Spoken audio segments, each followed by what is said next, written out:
احباط نوعا ما من نتيجه باتشوكا، انما في ظروف امنيه معينه محدده وشروط محدده، او تحديد عدد معين من الحضور تحديد لهذه عن المباراه. الحضور. اعتقد انه دافع كبير ان الفريق يستمر في الفوز.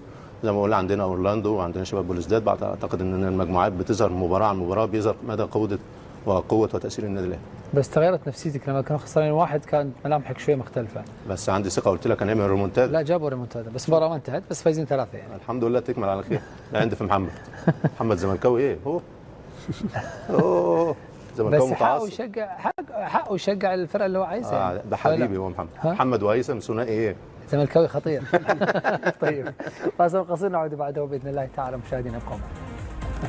نمر إلى شريط أهداف هذه الأمسية بين الدوري الإنجليزي الممتاز لكرة القدم وبين ما يحدث في الليغا من قمة تلعب الآن بين فريقي ريال مدريد وإشبيليا. دعونا نبدأ من الأهداف الخاصة بفريق بورنموث والذي حقق انتصار